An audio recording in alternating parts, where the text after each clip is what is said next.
Welcome back to Coffee and Headlines. Today is Tuesday, August 25th. And as I've been mentioning over the past couple of days, I am on vacation for 3 days. So today we are going to enjoy a pre-recorded edition of Coffee and Headlines.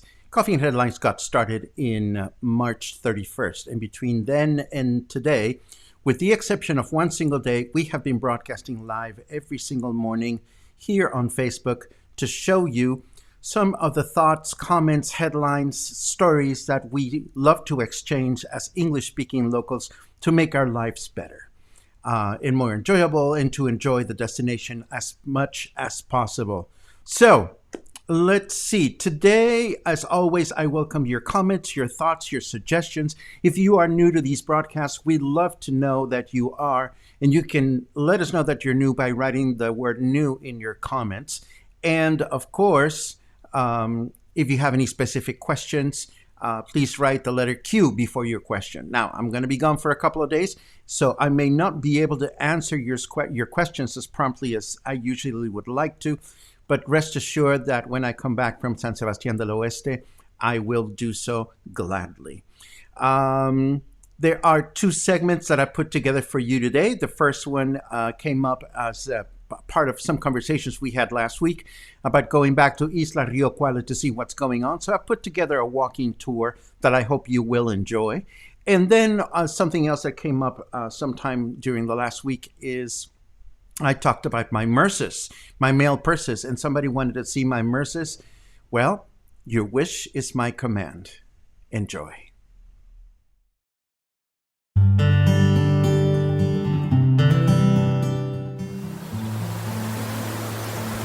We are standing at the Cuale pedestrian bridge, and we are about to take a walk down Isla Río Cuale to check out the new wheelchair-friendly access point. But on the way there, our friend Christy asked me to stop by Oscar's restaurant to check out the new distillery they have built. And we're going to take a look at that. As you know, Oscar's is the last restaurant in the isla, or the closest restaurant to the ocean, and it's been a very successful restaurant. It is the place where you can sit down and enjoy a nice meal and be close to the ocean, be close to the island and whatnot. And apparently Oscar has built a new distillery. So we're going to take a look at what Oscar is up to, and then we're going to continue taking a look at the rest of the isla. But here we are, and if you look at these beautiful grounds, you'll recognize this is where the Bahia World Music Festival took place last December. It was the first of its kind, and our friend Christy was one of the originators of this festival. And now we're going to take a look at the new concept that Oscar's has built here. Buenas tardes. Buenas tardes. What's going on? Oh, you need to try it here, the tequila we're having here. So this is the new project that Oscar built, the new tequila tasting space. So people come here, they enjoy different types of tequilas, and do people also get to eat some food down here? Yeah, we can bring the menu from the restaurant, and we can offer the snacks if they want. Okay. Of course. Do Yes. you mind if I take a look? Yeah, please. He's in charge. It's Javier. He's in charge right now. Gracias. Buenas tardes. Buenas tardes. So there's this space that Oscar's has built, and the fun thing is that, as you just realized, you can enjoy some tequila tasting experiences. You can sit right next to the river. The river, of course, right now looks filthy because of all the water that's coming down from the mountains, but it is a good place to be if you want to be close to nature, and it is what it is. ¿Qué tipo de tequilas están ofreciendo? Artesanal. Okay, so everything that you can taste here is artisan tequila that is made specifically for Oscars. These are the house brands? Yes. Okay, these are the house brands, and you can enjoy them in this beautiful place. right next to the restaurant on the Isla Río Cuale. Muchísimas gracias. So we've seen the new distillery. We hope that it will be very successful for Oscar. And now what I want to do is head over to the new wheelchair-friendly access, because I haven't had a chance to see it. Some people have been wondering what kind of activities are going on the isla right now. We know that the other end is being rebuilt from scratch. A lot of buildings were torn down. The whole thing was torn down, for that matter. And then in a recent broadcast, somebody was asking, are the vendors vending? Are the sales going on? Well, right now I'm walking past the Isla Río Cuale Museum, which is not open. Okay.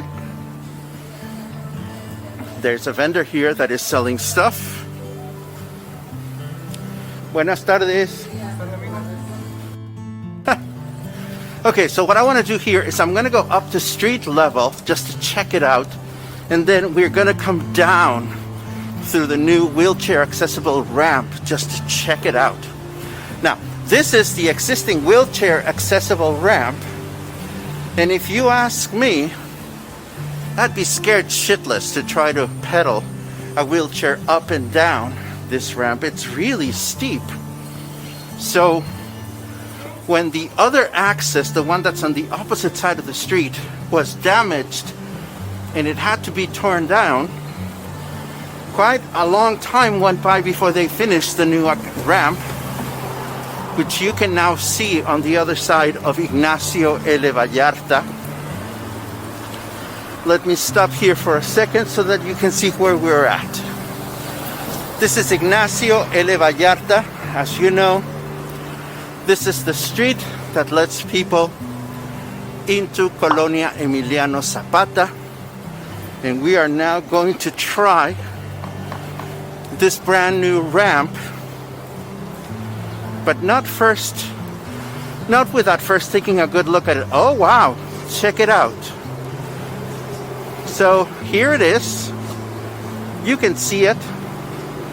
And it's got a bunch of left, right, loop-to-loops. Let's go at it a little bit at a time. 1, 2 turns, 3 turns. Buenas tardes. 4 turns. 5 turns. 6 turns. 7 turns. And here comes the final and 8th turn. So needless to say, you have to do a lot of back and forth to get up and down. But the beautiful thing is that for people trying to get in and out of the island, as time consuming as this may be, it's a lot more user friendly than the other ramp. Buenas tardes. Now that we're here, let's take a look at what's going on. Well, River Cafe is open to the public, of course. And somebody, again, was asking where the vendors were, and the vendors are out and about. They're selling stuff. Buenas tardes. Or at least they're trying to sell stuff. As you know, Isla Río Cuale has for many years been this place where you can buy all kinds of traditional items, souvenirs, and whatnot. For those people that were wondering if there were enough vendors out and about, there is quite a bit of them, as you can see. Is there a lot of activity? Definitely not. But at least they're out and about, trying to make some money. To get in and out of this island, well, first of all, this island was created by nature. This is just the path of the river. And through the passing of time, well, first of all, if you look at photographs that from the 50s and so forth and so on, the island didn't used to exist. At some point, the path of the river arbitrarily got split into two, and this island was created. So now one can access the island from the street ahead, from the street where we came from, and the city has this series of suspension bridges, pedestrian bridges, that you can use to get in and out of the island. This is one of them. And quite recently, one of these bridges got destroyed and it has been completely redone. And this is the first time that we've had this kind of sturdier suspension bridge being built. Let me take a look at it from the side so you can get an appreciation of what has gone on to make this possible. For starters, they've built these bigger structures to hold it together. And rather than hanging down, now the bridge seems to go up. And as you can see, it is now in progress.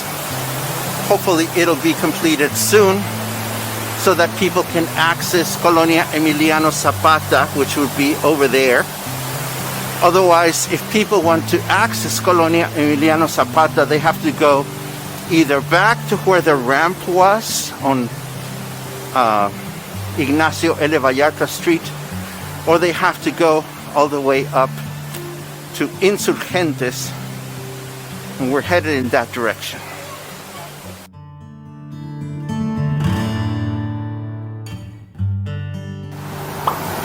Okay, so I am now standing at Insurgent Street, and I see part of the construction going on in front of me.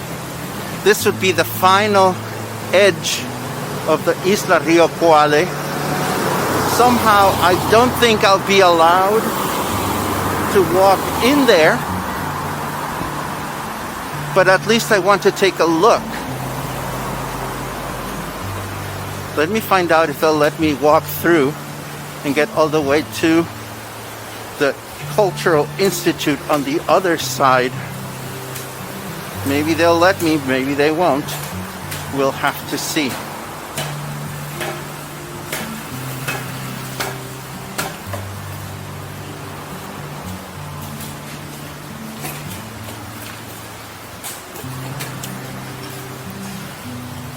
Buenas tardes.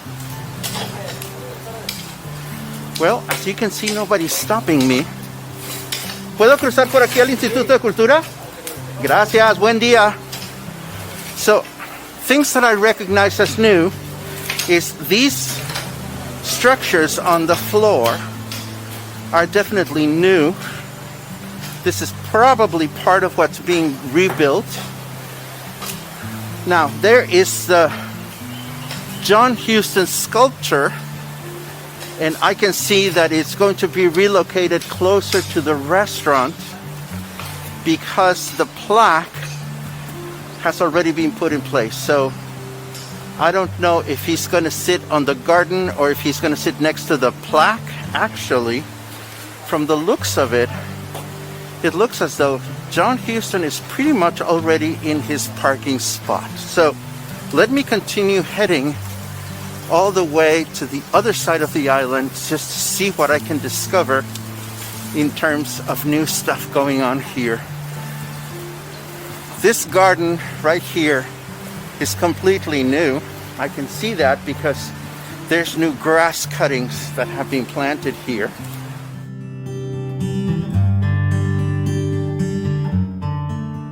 I would imagine that they're going to intervene all that section over there because that's been pretty neglected for years. This ramp is new that I'm walking on, but this is part of the old path. Maybe they haven't gotten to this just yet.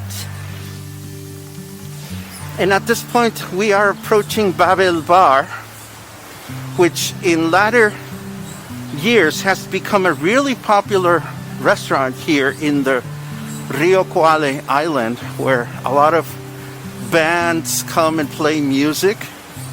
It is, as you can see, closed out.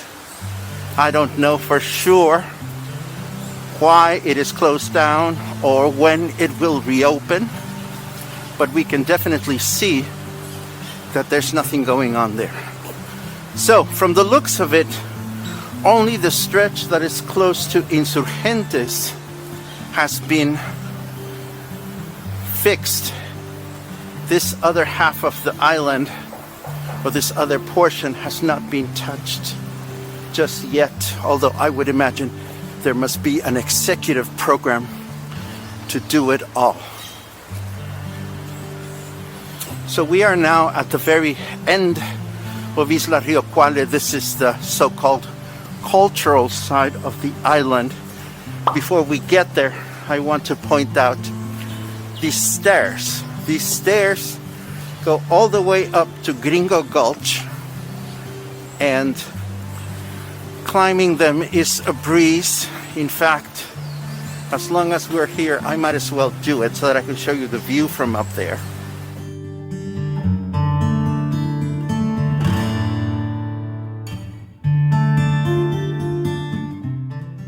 Okay, we are now officially on Gringo Gulch, and it's amazing to look at the bridge right now. Not the bridge, the stairs, because there is so much foliage and so many trees surrounding them that it is really difficult to enjoy the spectacular view that you can enjoy, or that you used to be able to enjoy when the trees were not so high. From here we can see the Alta Vista Hills just in front of us, behind that monster building that was built there not too long ago.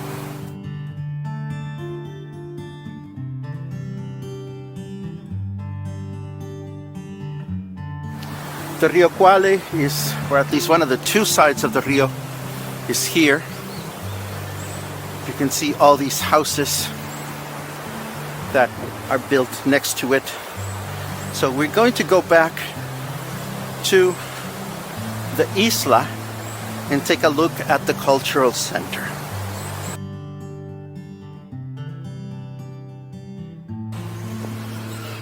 Okay, so we are now standing in front of the Isla Río Cuale Cultural Center, or Puerto Vallarta's Institute of Culture. This is where all the cultural activities that the city provides are generated. In front of me is the auditorium. To its side are the offices for the Department of Culture. And all around this building, you can see that there are different workshops offered. There are some drum set workshops, piano, engraving. There's a terracotta sculpturing workshop over there. There are guitar lessons, photography lessons, and painting lessons.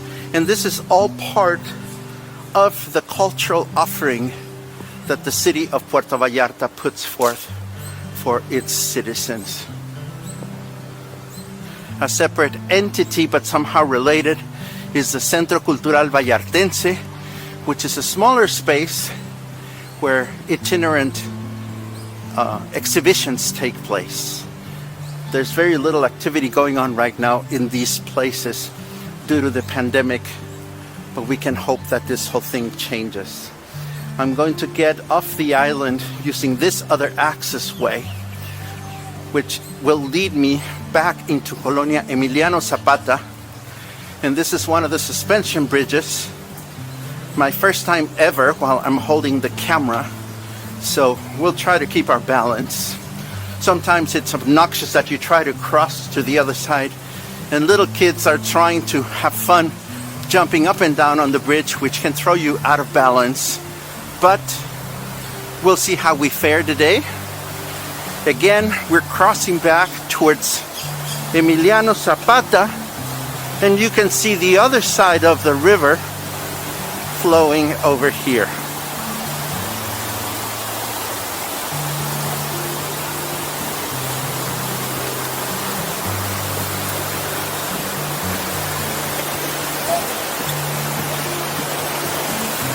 Buenas tardes.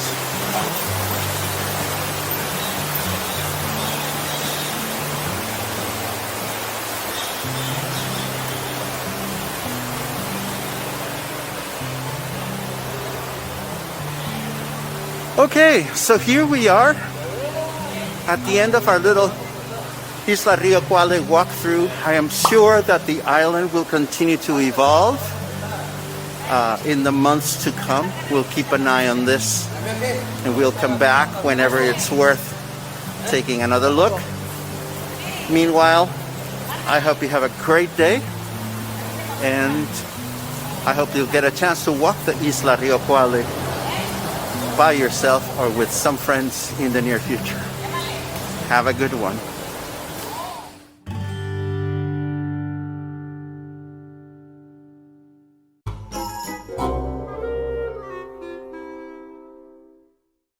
So a few days ago, I talked about the fact that I have several murses, bags for guys. And some of you expressed interest in seeing my murses. I don't know why you would want to take a look at my murses, but I'm happy to show you my murses, or better yet, my idea behind the murses, because I think I always need to carry stuff around. So when it comes to murses, I have three categories of murses. There is the strictly social merce, the just in case merce, and the really big merce. So the strictly social merce is a small merce that is useful to just carry your basic essentials. And my favorite one is this one. It's made by Puma. And here, I always carry things like, small little bags for headphones and cables.